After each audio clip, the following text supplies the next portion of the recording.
Let's return to This Week in America. Here's your host, Rick Bratton. Welcome back, everybody, coast to coast, This Week in America. In The Women Who Knew Jesus, author Reverend Dr. Bonnie Ring provides poignant descriptions of all the women who encountered Jesus, including his mother. Each woman is treated individually and sensitively. Let me do that again, sensitively. Okay, there we go. It's the bifocals. The equipment's fine. It's the bifocals that are creating a problem today. Okay. Here we go. Welcome back, everybody, coast to coast, This Week in America.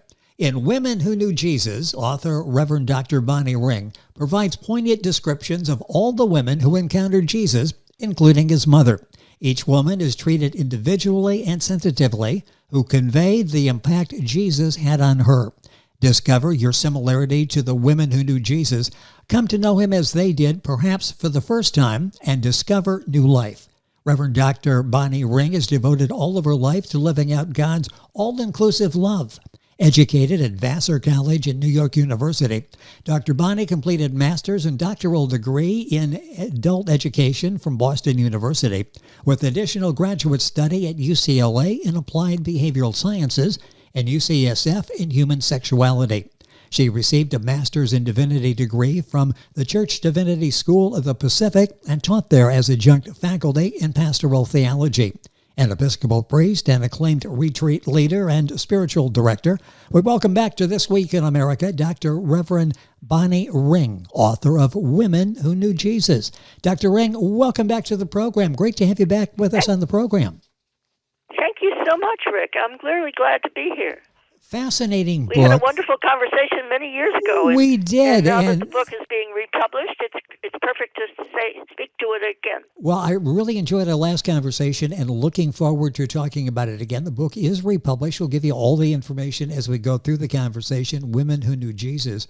Let's go back to the beginning. How did you get interested in the women who knew Jesus? How did this come about? It's a wonderful story. My first year of seminary, I went to seminary at the age of 46, and in my first semester, the course in church history required us to write 5 meditations on saints from the first 500 years of the church, and I, without a thought, said, "Is it okay if I choose all women?" What did I know? And he was brand new out of Princeton University with his doctorate, said, "Oh, of course, Bonnie, but I'm not sure you'll find 5 that qualify." Ooh. Well, I mean, that just triggered my little feminist heart. Yes. So that's the real story of how it got started. I wrote the 5 meditations. 3 of them were about women who knew Jesus, and 2 of them were later saints. Monica, Augustine's mother, and I can't remember who the 4th, 5th one was. And then about 4 years later, I was invited to lead a retreat for women from the Piedmont Community Church, which is not my own denomination. And as I talked with them, it seemed to me that doing a retreat on the women who knew Jesus would be a wonderful way to give them some role models.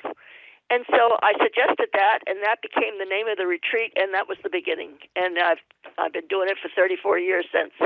What was the reaction when the title of the retreat, the main topic was Women Who Knew Jesus? What was the response you got from the people there? Well, I don't think they knew about these women. Yes. In 86, when I started seminary, very few women were in the Sunday lectionary.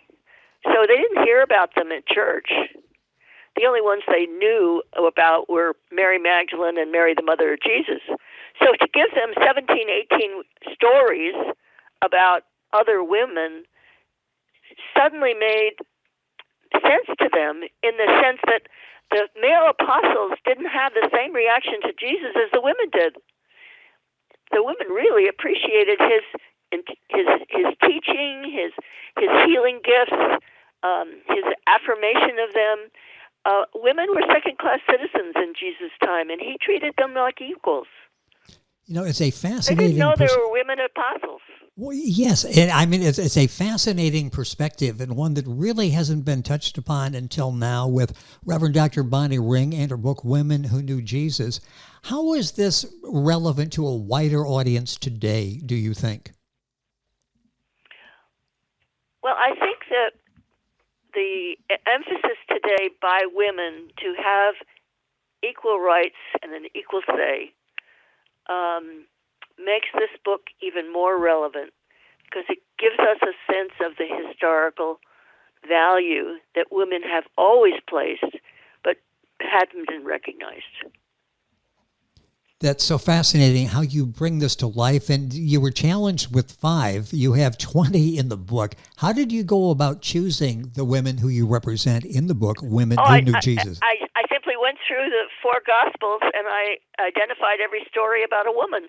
I was helped a little bit by Elizabeth Moltmann Wendell, who's a German theologian, and she wrote a book called The Women Around Jesus. So I got most of the ideas from her, but I just had to comb through the Gospels and pull out the stories. What impact did this have on you? Were you surprised at what you found as you were doing the research? Absolutely, because for many years I just talked about 6 women. And when I was completing a retreat on the 6 women with a church from San Jose, they said to me, come back next year. You can either repeat this retreat because it's wonderful, or give us some more women to study. And that's how the rest of the women got studied. I was able to do, in a year's time, 9 more women, and they loved it. And I began to appreciate the range of variety of personalities and incidents that Jesus had with these different women. And so when I was giving that retreat the second time, I suddenly realized I could write a book, and women everywhere could learn about these women. And that's when I added Mary, the mother of Jesus, to the book. She wasn't in the retreat when I revised it. Yes. So that's what birthed the book. It's an amazing story, an amazing book, and you want to spend plenty of time sitting and reading. You will want to. You will not want to lay the book down. Just one more chapter before you call it a day. The book is Women Who Knew Jesus by Reverend Dr. Bonnie Ring. Her website is womenwhoknewjesus.com. Book available at Amazon, Barnes & Noble, publisher, urlinkpublishing.com.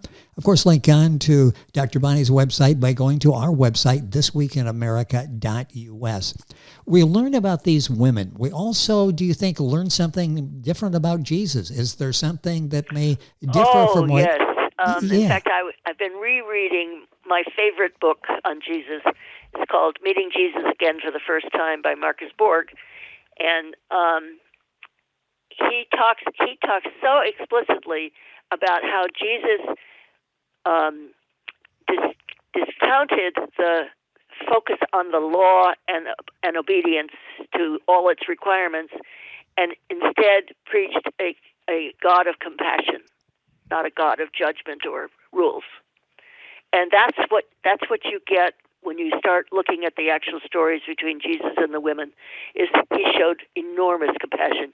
Even when he was initially hostile because it wasn't a Jewish woman and she was intruding on his private space, he finally listened to her and then gave her exactly what she asked for. Who are some of your favorite characters among the women portrayed in your book, Women Who Knew Jesus? What were some of your favorites? I hate to have you sort of list them, but I'm sure there are probably a couple that come to mind that this really resonated. Yes. I think my favorite is Mary Magdalene, and the reason for that is that when Pope Gregory the Great decided that all the women who had anointed Jesus were the same woman and it was a prostitute, he maligned her and rose Mary, the mother of Jesus, as the perfect woman, and Mary Magdalene is the condemned woman.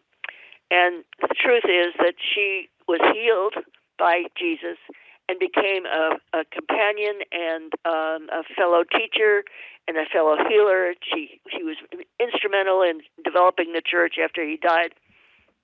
So she's been I actually got to, I took a course called The Gospel of John as Instant Theater at the Franciscan school at the seminary, and I got to portray Mary Magdalene.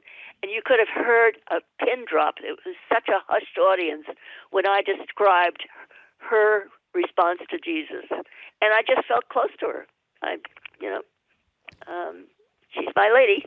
Well, in fact, we're going to talk about it next week, but I wrote a children's book Yes. just on Mary Magdalene. It's the only one there is. The only one? But I want to hold her up as, the apostle to the apostles. Well, it'll be a fascinating conversation next week when we discuss that book. Both books available wherever books are sold. I'll send you to Reverend Dr. Bonnie King's website, which is womenwhoknewjesus.com. Book available, of course, Amazon, Barnes & Noble. Publisher, urlinkpublishing.com. Let's talk a little bit about the reaction you're getting, because this really is new ground for most people. I want to touch on a couple of reviews here in a second, but what kind of reaction have you been getting to Women Who Knew Jesus? Oh, it's been so positive. You asked me about favorite women, and the stereotypes about women and the constraints on women's roles affected which of these women people knew about and which ones they didn't. Yes. But there's a wonderful, long conversation between Jesus and a woman from Samaria who never is given a name. But she talks to Jesus as if she's a peer. And she asks theological questions, and he gives theological answers. And it just makes so much sense. You can imagine yourself having that conversation as well. The book is Women Who Knew Jesus. One of the reviews touched on that, I believe. Women who are real people, not just foils for Jesus' ministry. It really, so often they're sort of secondary characters in the story. You have them right there, very instrumental in Jesus' message. Talk about that aspect of bringing that out. And I think you just related to that on that story. Oh, yes. If you think about it, what we know about the 12 male apostles is very little. They were instrumental in bringing Jesus to people, but their own relationship with Jesus is very understated in the Bible. And so when these women encounter him, you learn so much about him.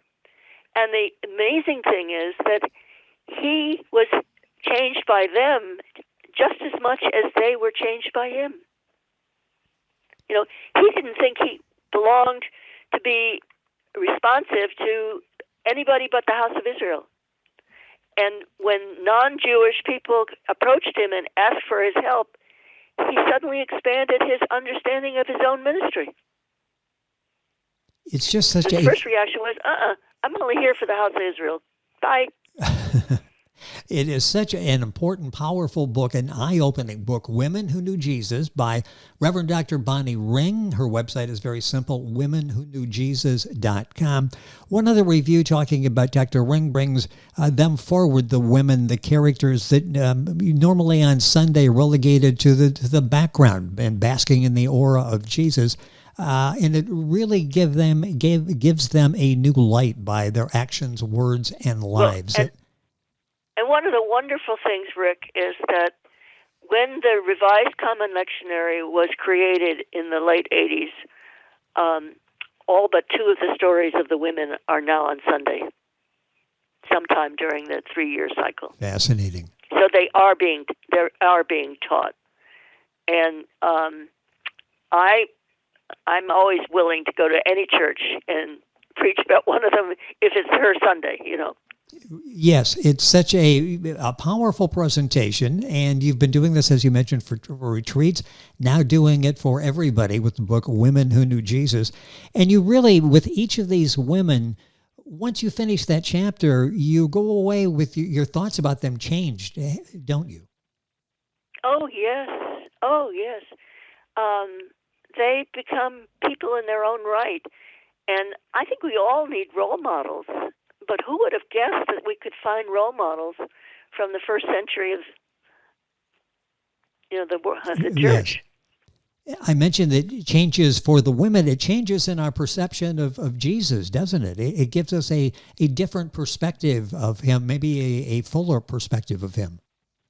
He was so accepting and so appreciative. And in his day, a man did not talk to a woman unless it was his wife or his sister.